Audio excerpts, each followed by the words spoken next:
Sesungguhnya orang-orang yang mengatakan, Tuhan kami ialah Allah, kemudian mereka meneguhkan pendirian mereka, maka malaikat akan turun kepada mereka dengan mengatakan, janganlah kamu merasa takut, dan janganlah kamu merasa sedih, dan bergembiralah kamu dengan memperoleh surga yang telah dijanjikan Allah kepada. Lantas kapan malaikat akan turun menjumpai manusia, dan amalan apa yang menyebabkan malaikat turun untuk menjumpai manusia?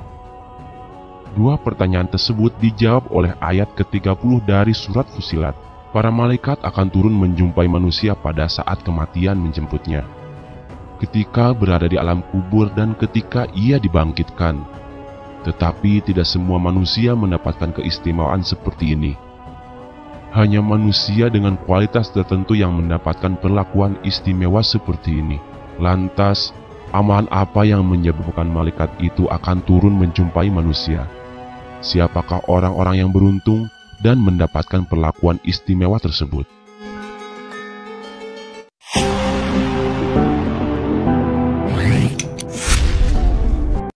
Para malaikat akan turun menenangkan jiwa orang-orang mukmin yang istiqomah pada keimanannya, dengan memberikan rasa aman dari ketakutan ketika kematian menjemput, menghilangkan rasa sedih akibat berpisah dengan sanak keluarganya, dan mengatakan bahwa Allah adalah pengganti dari semua yang ia tinggalkan itu. Para malaikat juga memberikan kabar gembira berupa ampunan dosa dan kesalahan yang telah dia perbuat, serta menggambarkan bahwa amalannya diterima Allah Subhanahu wa Ta'ala.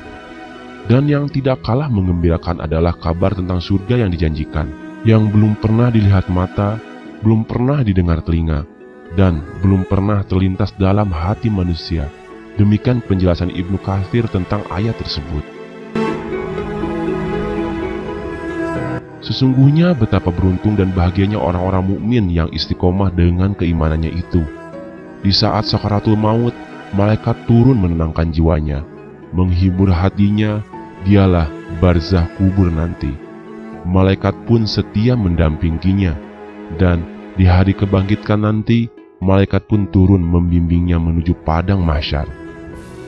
Dan intinya para malaikat menenangkan jiwa-jiwa mereka, menenteramkan batin-batin mereka, menghilangkan rasa sedih dan gelisah, menunjukkan pintu kebahagiaan berupa surga yang dijanjikan. Kunci untuk mendapatkan kemuliaan tersebut adalah istiqomah.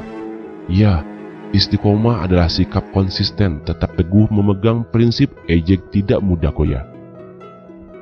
Istiqomah adalah ibadah, ialah dengan tetap menjaga kualitas ibadah agar tidak surut, bahkan terus naik. Tidak peduli apapun kondisi yang tengah kita alami, ibadah tak kenal henti. Di saat senang menghampiri, semangat ibadah pantang berhenti. Di saat susah menjumpai, kualitas ibadah justru semakin tinggi. Istiqomah dalam beramal ialah dengan tetap menjaga kualitas amaliyah kita. Tidak karena sandung dipuji, amal kita menjadi tinggi, pun tidak karena caci maki, amal kita jadi berhenti. Apapun yang kita lakukan tidak lain hanya mengharap ridho ilahi. Dan dengan tetap menjaga keistiqomahan dalam diri hingga akhir hayat nanti, insya Allah, malaikat pun akan turun menjumpai kita di saat ajal menghampiri, di alam barzah nanti, dan di hari semua manusia dibangkitkan untuk menghadap Allah Rabbul Alamin. Ingat, segala perbuatanmu akan kau pertanggungjawabkan.